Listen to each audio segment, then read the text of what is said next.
브이다우지야. 브이다우기아의 가격에 작은 농장 때문에 우연히 치어의 가격에 달콤한 반지를 부러뜨렸습니다.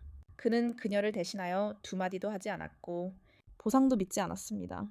그녀는 바람을 뚫고 나가지 않고 곧바로 그 노처녀에 대한 기사를 올렸고 나중에 무지개를 보았습니다. 좋은 방을 만들어 주셔서 감사합니다. 조치를 취하겠습니다. 그녀는 또한 그 기사를 저에게 전달했습니다.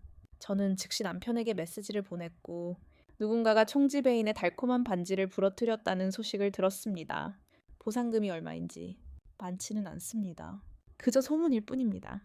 치우 한 명은 소문일 뿐입니다. 잠시만 시간을 주세요. 즉시 제 계좌로 3천만 원을 이체해 주세요. 오랜 시간이 지난 후 그는 안에만 착용하기 시작했습니다. 그 다음 그는 예상치 못한 제 사진을 받았습니다. 그 안에는 제가 부순 첫 번째 주문에 있던 시계가 들어있었습니다. 마침 정확히 3천만 원이었는데 포잉 차이포잉치 목소리가 바로 들려왔습니다. 람비안짬, 세상에 그 시계가 3개뿐인 거 알아. 뭘 보냈어. 나한테 뭐라고 소리쳤어. 내 말은 충분히 전달된 것 같아. 시계를 보는 걸 멈췄어. 47초라니 정말 안 됐네. 내가 네 집 구석에 있어서 그래. 너무 많이 알아. 포잉치는 바로 전화를 켰고 1분도 채 지나지 않아 3천만 원 이체 알림을 받았어. 방금 은행 계좌에 입금된 3천만 원을 보니 문에 갇힌 널 보고 있었지. 뜨거운 손이 화면을 몇 번 빠르게 톡톡 두드렸어. 사진을 찍고 있던 사람이 오래전에 준비해둔 사진이었어. 그의 페라리 앞부분 클로즈업 사진이 한계를 넘어 찌그러져 있었지. 전화기는 거의 바로 떨어져 바다에 가라앉았어. 포잉치는 다음 이빨을 통해 돈을 아낄 생각이었지만 내가 그 돈에 얼마나 썼는지 알아. 3,800만 원을 따로 떼어놓았어. 지난달에 항공 우편으로 이체했어. 가슴 아픈 일이지만 다시는 이런 일이 일어나지 않았으면 좋겠다는 마음에 서명하는 것을 잊지 마세요. 포잉치는 몹시 화가 난 듯 말을 멈추더니 아무 말도 없이 바로 전화를 끊었습니다. 저는 어깨를 으쓱했습니다. 그가 주도권을 쥐고 있다는 것을 알았지만 신경 쓰지 않았습니다. 오늘 그는 감정이 필요 없는 사업가였습니다. 괜찮을 수도 있고 감정이 없어도 상관없었습니다. 포잉즈와 저는 지난 3년 동안 서로에게 추파를 던졌습니다. 서로의 집안 배경과 외모에 만족했지만 사랑에 빠질 정도로 사랑에 빠지지는 않았습니다. 반년도 차에 지나지 않아 혼인신고를 했습니다. 결혼식 날밤 각자 방으로 돌아왔을 때 우리는 아주 잘 어울렸고 계단에서 놀 때도 정중하게 행운을 빌어요라고 말했습니다. 결혼식 후 정확히 1년 동안 저는 매일 밤 포잉즈와 함께 잤습니다. 둘 다 프로젝트를 함께 진행했기 때문입니다. 부가는 수백 년 동안 명망 높은 경매인으로 업계 정상을 누렸고 그들의 규칙은 궁궐 경매장보다 훨씬 엄격했습니다. 저희 가문은 최근 몇 년 사이에 명성을 얻은 신참이었습니다.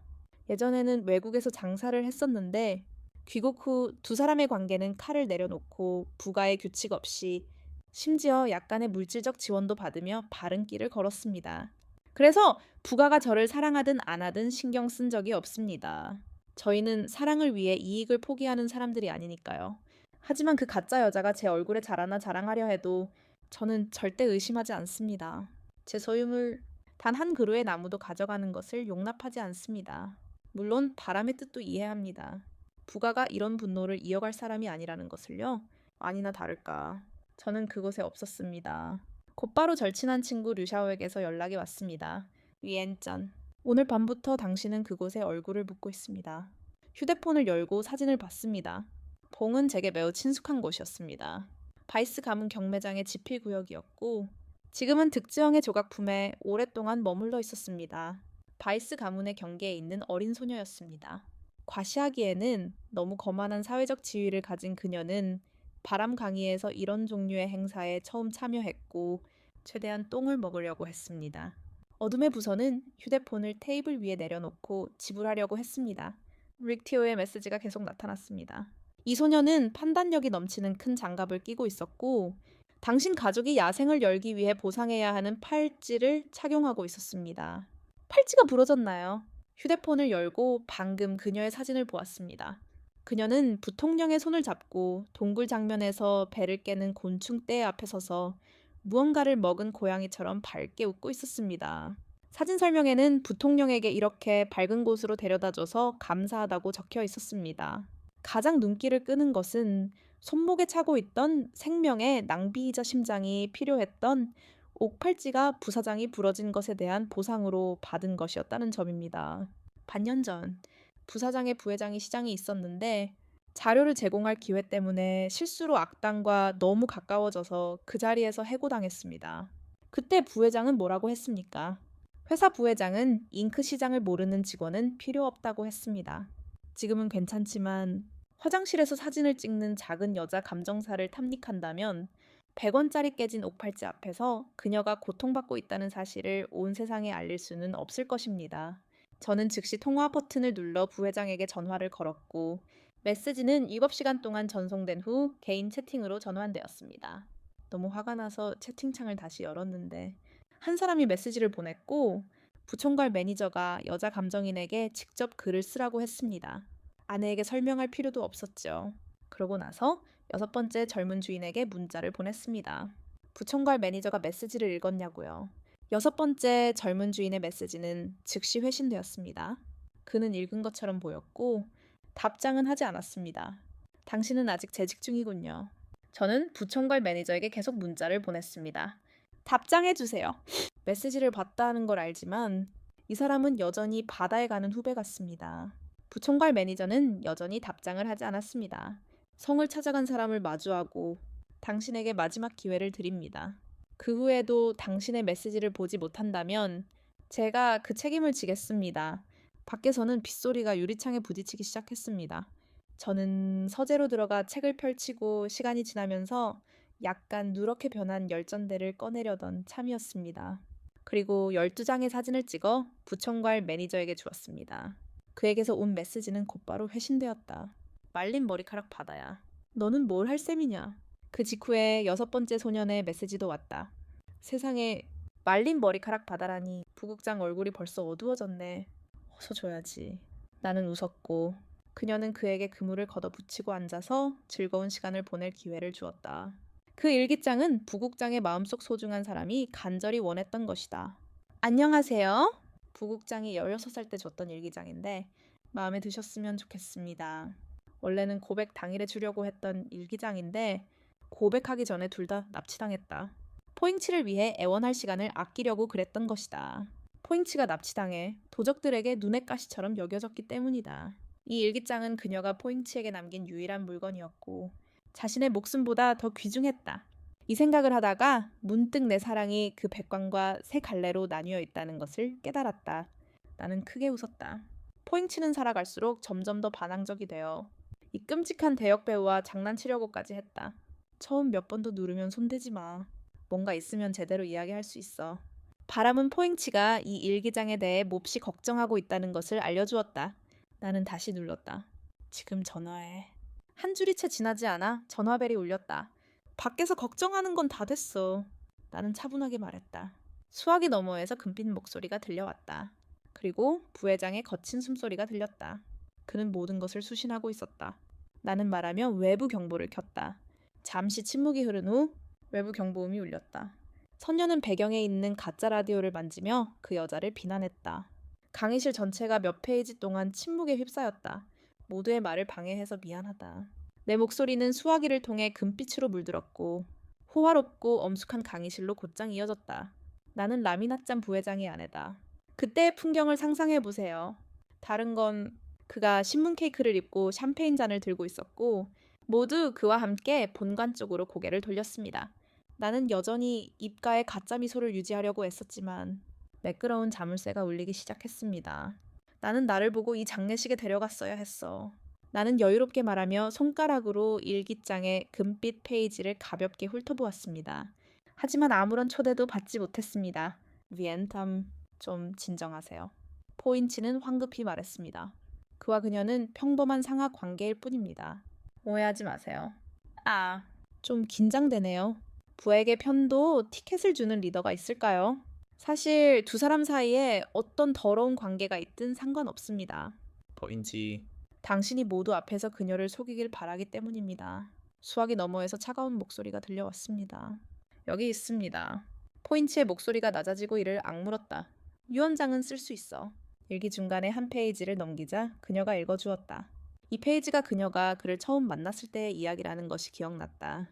잉치가 축구하는 모습은 정말 멋지다. 일기에 있는 12장의 사진에 대해 충분히 거짓말을 한 것 같다. 포잉치의 목소리가 갑자기 커졌고 뒤에 움직이는 의자를 찾는 듯한 혼란스러운 소리가 들렸다. 홀 전체의 발소리가 마치 소리 같았다. 무트. 황금빛 손이 전화기를 통해 또렷하게 전해졌다. 우리의 일은 물과 공기 같았다. 아, 전화는 끝났군. 내 손이 누구에게 닿았는지. 하지만 사랑이 내 작은 목소리에 꽂혔다. 내 머리가 작아졌다. 계속해. 나는 담담하게 말했다. 무트. 두 번째 손이 더 무거워. 땅 속에서 뭔가 들리는 것 같았는데 아마 그 옥 팔찌 소리였을 것이다. 전화 반대편은 종이처럼 조용했다. 나는 일기장을 접었다. 내 목소리는 차분하고 아주 좋았다. 전화를 끊고 레드 와인을 한 잔 따랐다. 3년 전 결혼식이 생각나기 힘들었다. 결혼식... 닝치 부장의 웃음소리가 마치 그곳에 있는 듯했다. 성공의 정도에 따라 점점 더 두꺼워지는 듯했다. 두 아버지가 악수를 나누자. 피셔!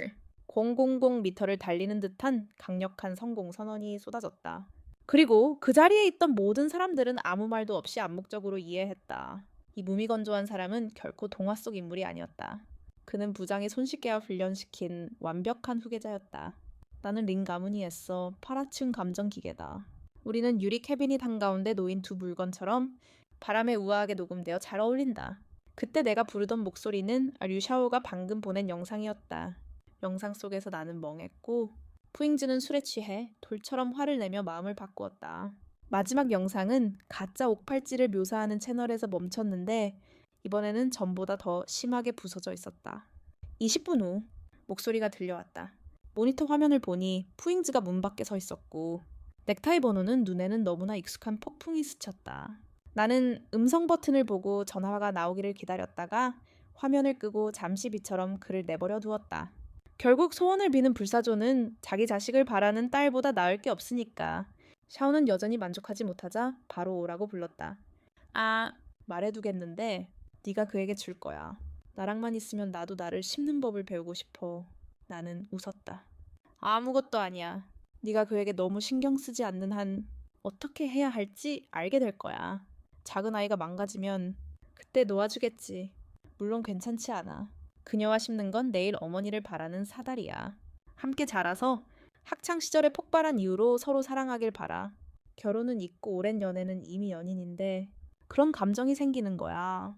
하지만 오늘 네가 경비대장 집을 수리하면 그가 너에게 문제를 일으키러 돌아올까. 내가 문제를 일으키길 바라며 나는 웃었다. 네가 줄어드는 비난은 하지만 사랑은 어디든 자랑스럽게 돌아다니지. 난 아직 널 찾지 못했어.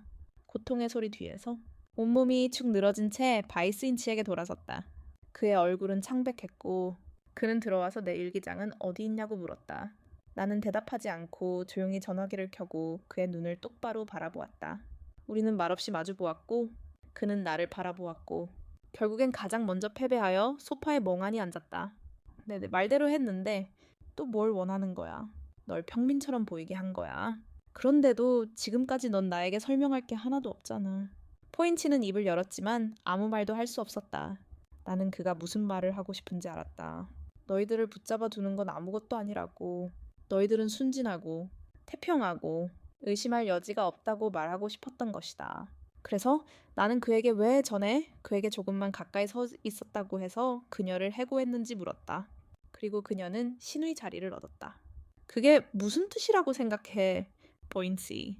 넌 그런 사람이 아니야. 한계를 모르는 사람. 네가 그녀에게 관대했기에 그녀가 감히 나에게 그렇게 나서라고 도전할 수 있었던 거야. 포인치의 얼굴이 왜 그렇게 못생겼을까? 나는 계속 가까이 다가갔고 그의 여동생은 벽에 기대어 있었다. 그녀의 프로필을 봤는데 감정 경험이 전혀 없었어. 그럼 경매장에 어떻게 들어온 거지? 포인치! 넌 그녀를 이용해 달병을 떠올리게 했잖아. 그녀에게서 호기심을 느끼는 무언가를 찾았고 과거와 과거에 대한 향수를 느꼈겠지. 내 말이 맞나? 결국 푸인치는 더 이상 참을 수 없어. 기쁘게 얼굴을 손바닥에 얹었다. 깊은 것을 잊어. 더 이상 말하지 마. 더 이상 말하지 마. 나는 그의 손을 살며시 떼어내고 눈물로 뒤덮인 얼굴을 들어 올렸다. 인치. 사랑해. 사랑 때문에. 그래서 아픈 거야. 그래서 이끄는 거야. 그리고 너 너는 나를 사랑하니. 그는 사랑의 빗속에서 속삭이듯 살짝 입을 열었다. 그녀가 그렇게 말하지 않아서 나는 웃음을 참을 수 없었다.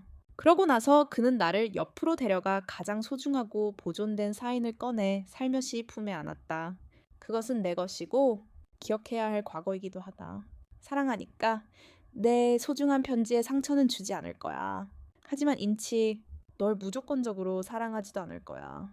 더 이상 날 좋아하게 만들지 마. 인치는 깊은 말을 내뱉으며 나를 안아주더니 갑자기 침대로 밀어냈다.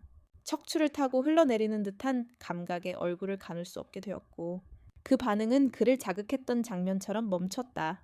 그의 손 아래서 끓어오르는 듯 웅크리고 서로 스치는 나무심 냄새 아래서 말을 나누는 대신 그 순간 나는 그물머리에서 피맛을 느꼈다.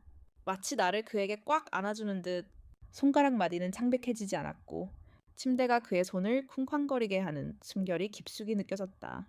그에게는 단 한 번의 기회만 있었다. 그의 반응은 마치 돌아오는 것과 같았고 약간의 야성과 족쇄를 안고 있었다.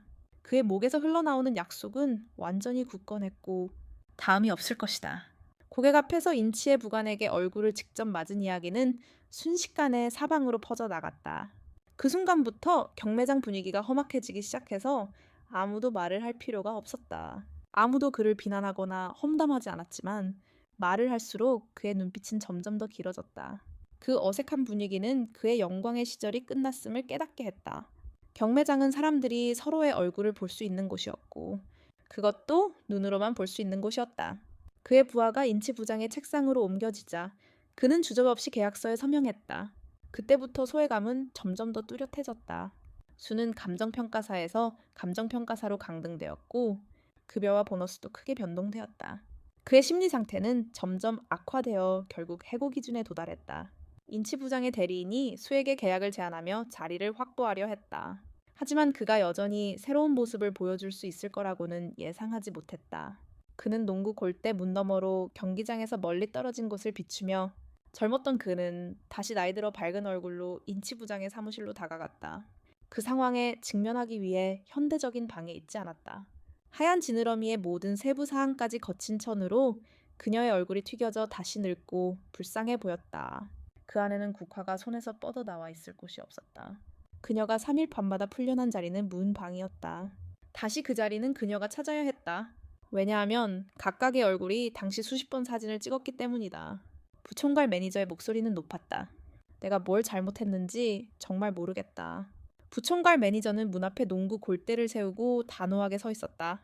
밖에는 빗물이 휩쓸고 지나가 유리의 상처처럼 물이 흘러내렸다. 이 일의 특별판은 인사부에서 보낸 해고 통지서로 마치 칼자국처럼 선명한 붉은색을 숨기고 있었다. 그들은 내가 이 얼굴 페인팅 상황을 감당할 자격이 없다고 말했고 얼굴을 위로 향하게 했다. 물이 넘쳐서 원래 그녀가 만든 가벼운 화장이 마치 듣지 않아서처럼 보였다. 지난주처럼 제가 그린 진짜 무창 그림에 대한 감정이 매우 전문적이라는 것을 당신도 알고 있을 겁니다. 어머니는 여전히 제 애인의 얼굴에 대해 거짓말을 하고 있습니다. 마치 형편없는 옷을 입는 것처럼 수업에 손을 대는 것 같은 느낌을 받기를 바라면서 말입니다. 제가 직장을 잃으면 어머니께서 주시는 돈은 정말 거짓말이 다 떨어져서 밖에 나가서 하이에게 문 밖에 있을 기회를 달라고 간청했습니다. 하늘의 아침 은혜를 죽이는 것과 같았습니다. 포는 눈앞의 얼굴이 퍼즐처럼 세 부분으로 나뉘어 있는 것처럼 빠르게 나뉘었습니다. 잠시 동안 그 해에 어려운 집으로 돌아가는 것과 같았기 때문입니다. 그 직후 그는 강을 이끌고 누구라는 단어가 당신에게 인사 문제에 대한 진정한 권한을 준 사무실로 들어갔습니다. 당신에게 보증금을 돌려준 사람은 전데 감히 제가 준 권한을 이용해 제 백성을 상대하려 하다니요. 당신은 물과 두뇌입니다. 디에게 침착하게 백성에게 돌아가라고 요청했습니다. 포의 얼굴은 왜 그렇게 어둡고 포효하며 당신은 어떻게 해야 할지 묻습니다. 부엉이가 나에게 물었다. 그 키스는 포인치의 첫 키스였고 그 키스는 나와 함께 떠다녔다. 바다 깃털이 가라앉고 그는 성장을 멈추고 그의 목소리는 천둥 같았다. 사람들이 길끝에 다다랐음에도 불구하고 나는 반드시 그렇게 해야 했다. 내 감정 전문 과목은 그가 정했다. 오랫동안 간직해온 유령 문장 세트의 사건은 할머니의 카펫 위에 굴러다녔다. 돌멩이를 꺼내들고 소파의 진짜 교실을 직접 느끼며 포인치는 나에게 다가오는 혼돈 속을 한 걸음씩 걸어갔다. 연극의 색채가 잠에서 깨어났다. 그녀는 시계를 치고 차의 위치를 바꾸는 것이 나를 조종할 수 있다고 생각했다. 나는 그 일에 대해 생각하지 않을 것이다. 오늘부터 그녀는 내 첩이다. 우리가 결혼했다고 해서 네가 하고 싶은 대로 할 수 있다고 생각하지 마라. 그렇게 말하고 포인치는 문을 두드리고 나갔다. 나는 아무런 감정도 드러내지 않고 그저 조용히 눈으로 그를 문 밖으로 데리고 나갔다. 그리고 바닥에 떨어진 날카로운 부러진 개미를 집어들기 위해 자리에 앉았다. 작은 손바닥에서 다이아몬드 모양의 경전을 반쪽 붉은 꽃처럼 올려주세요. 포인치, 나를 배반하고 싶다면 무정하다고 비난하지 마세요. 부인 가족의 집에서 내 눈은 붉었고 내 손은 긴 밧줄에 감겨 있었습니다. 다른 방에서 앞뒤로 걷는 남편에게 작별 인사를 하는데 그의 얼굴은 마치 몰래 오는 것처럼 우울했고 안내는 거의 육안으로 볼 수 있었습니다. 내 옆에 앉아있는 어머니는 다친 손에 옆구리를 처음 바라보았고 눈을 씹는 책임감은 절정에 달했습니다. 1시간 전 마당에서 상인과 부상을 주고받은 후 나는 곧바로 택시를 타고 어머니 댁으로 갔습니다. 둘러싸지 않고 나는 직접적으로 말했습니다. 두 분의 아들, 두 분 모두 부인 가족의 자랑이라고 부르는 온전한 사람이 마치 연인처럼 보이는 가짜 소녀 때문에 나를 기다리려고 했습니다. 그는 회사에서 그녀에게 차 2봉지를 주지 않았을 뿐만 아니라 나를 모욕하려고 그녀를 매춘부에게 데려갔습니다. 내가 그녀의 직업을 바꿨다고 해서 오늘 그는 나를 다치게 하고 심지어 집 한가운데 서서 나를 학대했습니다. 내가 그 말을 하자 그의 눈은 눈물로 반짝였고 그는 고개를 숙여 한 방울도 흘리지 않았습니다. 그 따뜻함을 이용해 두 사람은 아들에 대한 분노를 더욱 키웠습니다. 그는 즉시 치치에 있는 폴을 요구했습니다. 네가 어떤 이유로 거기에 숨어있든 즉시 나를 위해 여기로 돌아와. 30분 안에 네가 오지 않으면 나는 더 이상 이 집에 발을 들여놓을 필요가 없습니다. 어머니는 내 손을 잘랐고 할아버지는 마치 내가 자르려는 것처럼 심장을 꽉 찔렀습니다. 생강도 먹지 않고 바보 같았습니다. 그는 오늘 치에 있는 폴을 꼭 잡아서 자신의 실수를 인정할 것이라고 계속해서 꾸짖었고 더 이상 나에게 고통을 주지 않았습니다. 나는 그녀에게 기대어 서 있었고 가끔씩 코를 훌쩍이며 겉으로는 불쌍해 보였지만 속으로는 이 이야기가 얼마나 커야 할지 계산하고 있었다. 이렇게 큰 힘을 손에 쥐고 있으면서도 어떻게 써야 할지 모르고 아무런 근거도 없는 여자와 정의를 위해 경쟁하는 내가 그렇게 멍청하지는 않았다. 내가 가진 지식을 어떻게 활용해서 내가 사랑하는 흥분을 얻는지 아는 것은 자연스러운 일이다. 나는 부국장의 법적 아내로 법의 보호를 받고 있으며 어머니는 든든한 버팀목이 되어주고 두 집안은 깊이 협력하고 있다. 무엇보다도 나는 작은 여자 감정사를 찌를 만큼 충분한 힘을 가지고 있다. 그러니 내가 무슨 권리로 그 모든 말을 포기하고 나중에 그녀와 누가 더 교활한지 누가 그가 찌른 애인과 더 비슷한지 볼 수 있겠는가. 가장 중요한 것은 우리 아버지는 게임을 하려면 진심만 있으면 되는 사람이라는 것이다. 감히 속마음을 드러내면 무자비하게 파멸시킬 것이다. 오늘은 패배를 인정하고 싶지만 너무 일찍 과부가 되고 싶지는 않다. 그래서 저는 아버지의 출생 증명서를 단호히 거부합니다. 핵무기는 국민을 위한 것이고 이런 소규모 전쟁에는 아버지가 개입할 필요가 없습니다.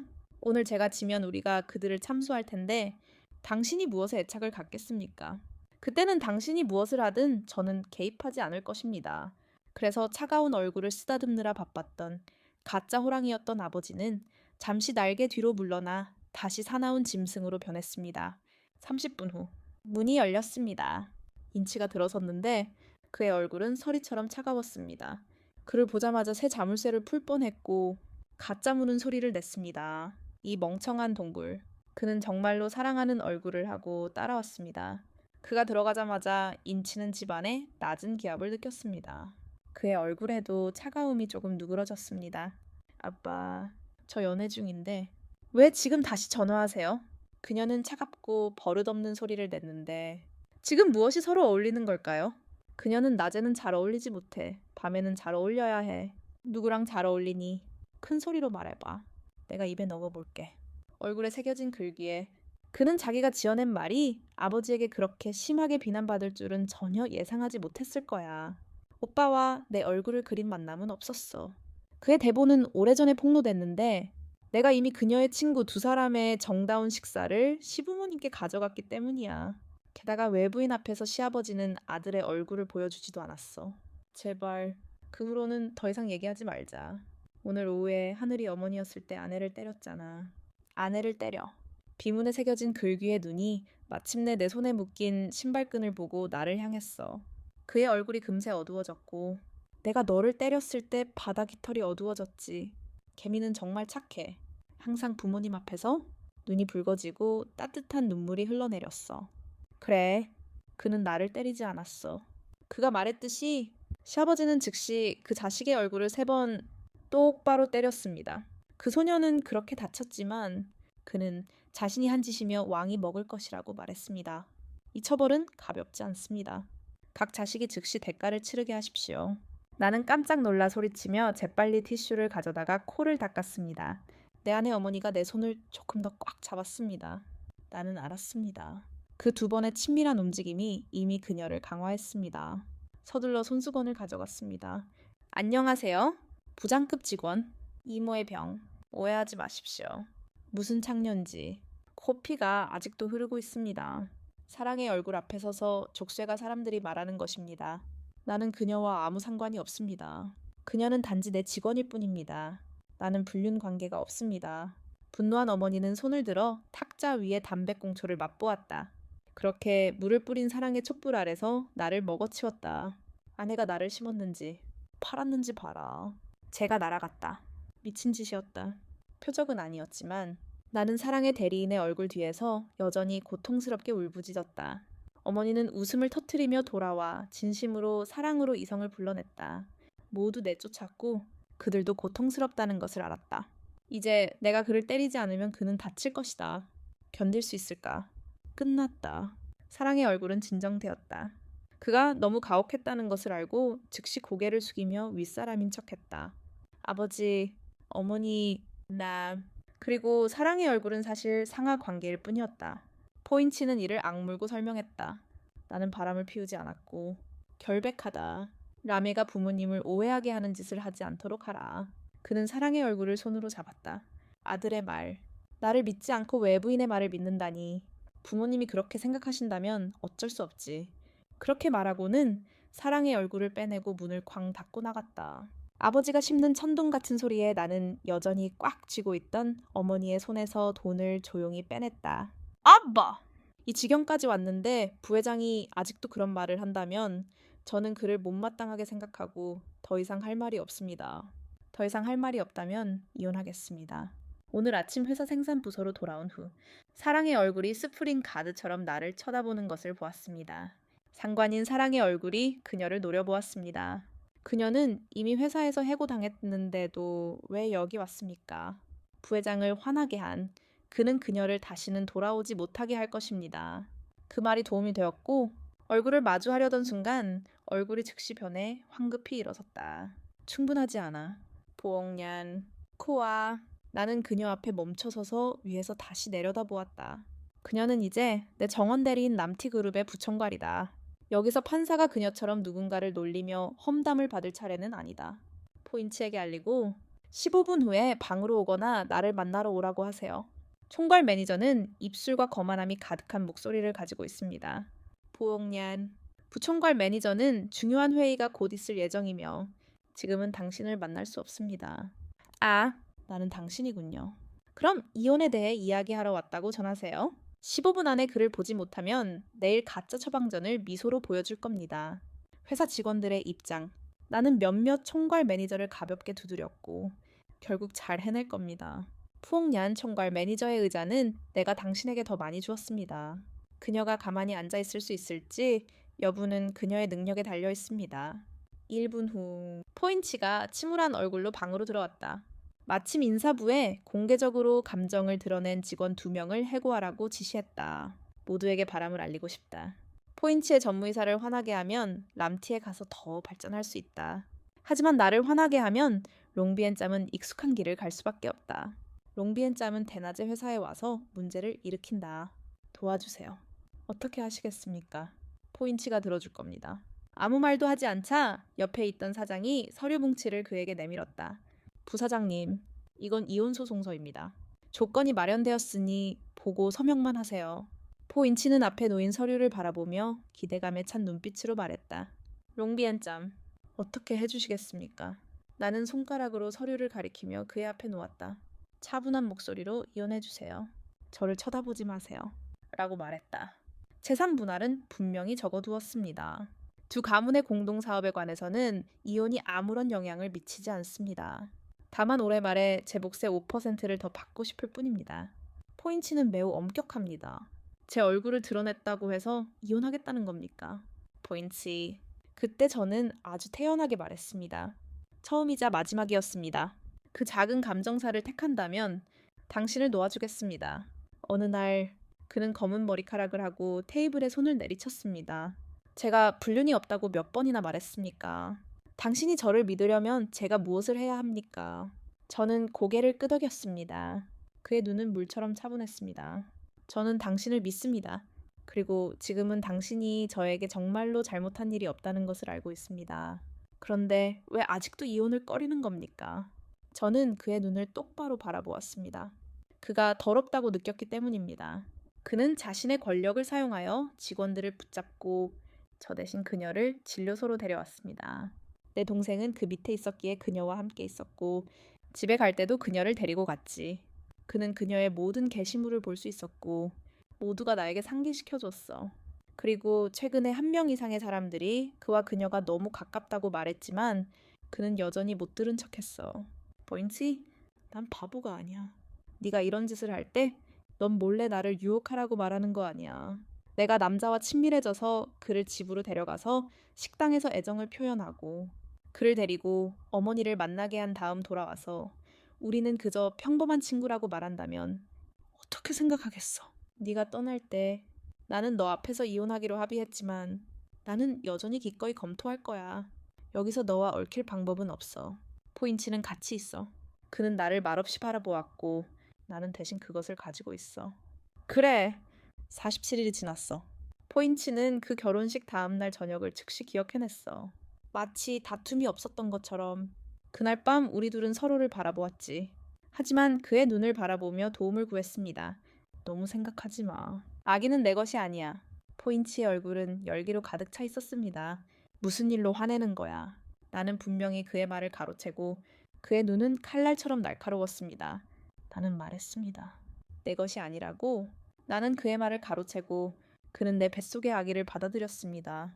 나는 누구든 그 사람의 것이라고 말했습니다.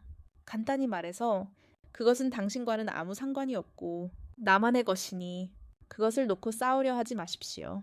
나중에 람이라는 성을 갖게 될 텐데 바다의 털이라는 뜻이군요. 나는 그에게서 한 모금 마셨습니다. 내 목소리는 차분했습니다. 나는 표면적으로 그렇게 말했습니다.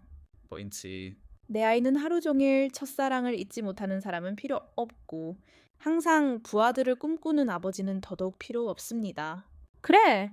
아는 아직 불륜을 저지르지 않았습니다. 하지만 그는 그녀가 나를 좋아하는 것을 무시했고 그의 열광과 그에 대한 그녀의 행동을 무시했습니다. 오늘은 복숭아꽃을 지킬 수 있지만 내일은 복숭아꽃을 넘어설지 누가 알겠는가.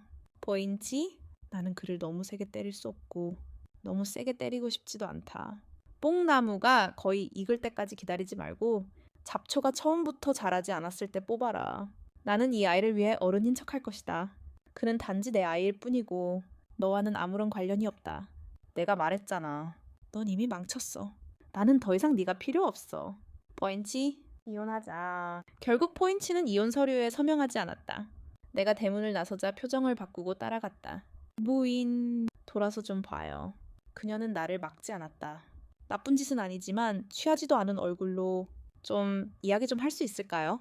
여기서 나는 그냥 말했을 뿐. 내 목소리는 무관심했고 나는 몹시 속상했고 쓸데없는 말을 들을 수 없었다. 그녀의 눈에 그는 우울함을 겹겹이 쌓았다.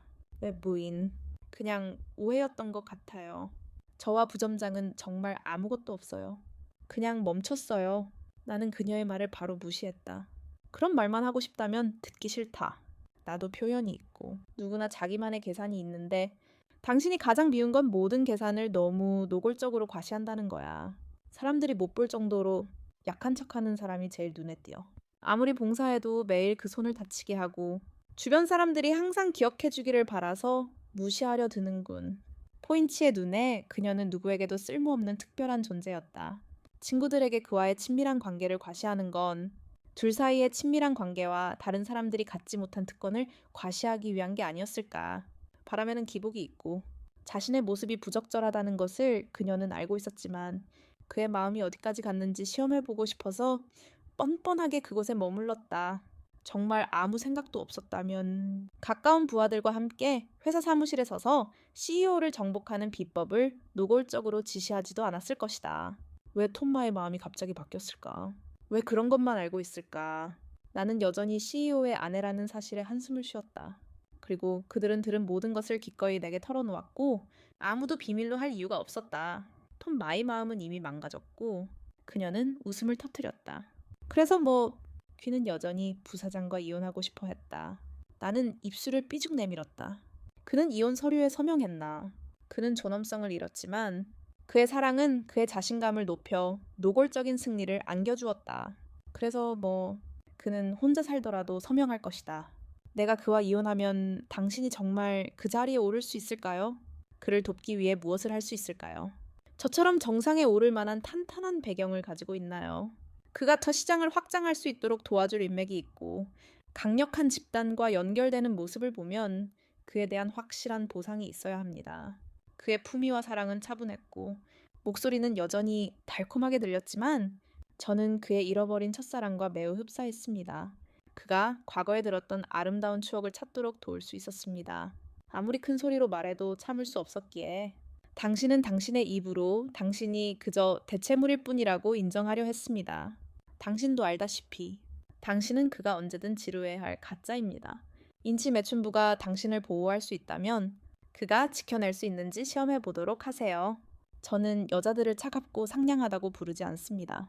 저는 오래 참았고 복수하기 위해 10년을 기다리라고 부르지 않았습니다.